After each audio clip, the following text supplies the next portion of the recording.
Hi, fish friends. It's Travis May from the Freshwater Institute. I'm here today to walk you through the process of changing out a membrane on an Oxyguard Commander VO probe. Now, you may ask yourself, when do I need to change out the membrane on the probe? Well, typically, we change out membranes when we see wild fluctuation in dissolved oxygen levels with no reasonable explanation. And we change out the membrane when we see significant drift after calibration. So, to change out the Oxyguard probe, we're going to need several supplies. And as a hatchery hack, what we like to do here at Freshwater is put together a small kit with all the supplies needed for the probe so that everything's located in one stop. We even include simple instructions that allow staff to be able to change out membranes even if they don't have the experience or as much experience as others. So, what you'll need to change out the membrane on an Oxyguard probe: first, Oxyguard's O-ring; second, a membrane; third, some 40 grit sandpaper; and fourth, a little scrubby strip. And you'll see how those come into play a little bit later in the video. So let's get to it.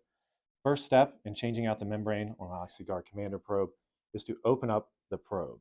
And you do this by just screwing the bottom portion off the probe.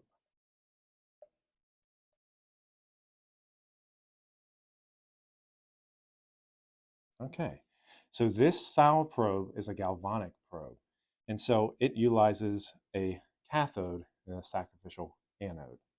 And so when you open the probe up, do not be alarmed if you see a bunch of debris, white puffy solids. Those are going to be present because as the sacrificial anode degrades, there'll be all kinds of junk inside the probe, and we'll clean that up and put it back into place when we're finished. So the first step is dump all the contents, the electrolyte solution, out of the probe. And then I like to come in with a paper towel and just kind of wipe up the mess inside. And you can see there's quite a lot. The second step is to remove this small insert on the inside of the probe.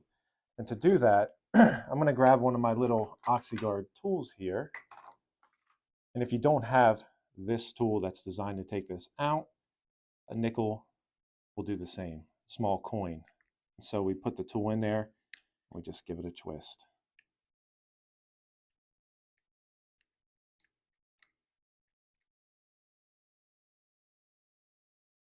Okay.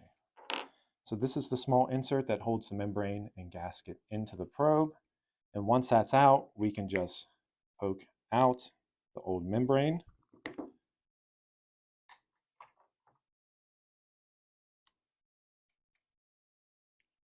Removing it and placing it to the side. And then there's a small gasket that we have to pick out.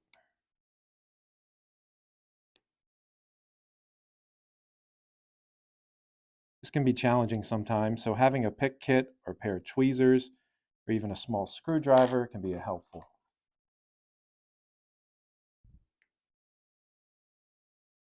There we go.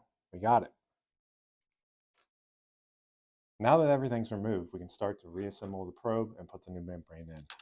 The first step is to take the O-ring and place it into the bottom of the probe, making sure that you push it down using pliers or tweezers or a screwdriver gently so that it seats in there. And we then next take our membrane and place it on top of the O-ring. And again, use something like tweezers and very delicately position the membrane so it sits on top of the O-ring, like so. Next, we'll reinstall the threaded cap.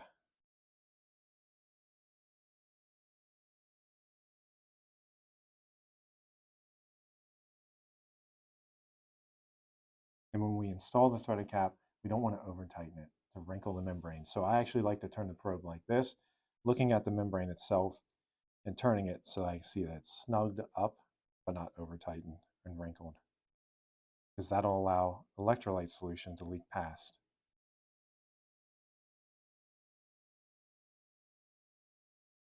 Okay, I'm going to verify that the membrane's in place with no wrinkles. It looks good. And now I can move on to doing some minor maintenance on the upper portion of the probe. So oftentimes you'll see that the cathode is a little crusty with some debris on it. We can use our scrubby pad and just give that a quick cleaning and a wipe with a paper towel. And if we see a lot of debris here on the anode, we can use our 40 grit sandpaper and just kind of scuff it up and remove anything that we don't want there. Okay, I'm going to follow that by just a delicate wipe of the probe. Now we're ready to put the electrolyte solution in and fill the probe up. You want to make sure that you're using the proper electrolyte solution that's specified for your Oxyguard probe. And when filling it up, we want to put enough electrolyte solution in so that the solution is seeping out of the probe when we screw it back together. Now, if you look at the threaded portion of the Oxyguard probe, you'll see a flat spot.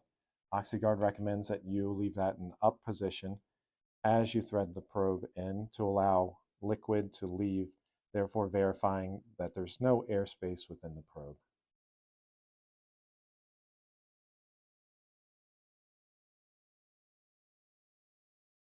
Okay, once the probe's together, we're going to give it another wipe to get the solution off, the electrolyte solution, and you're ready to go.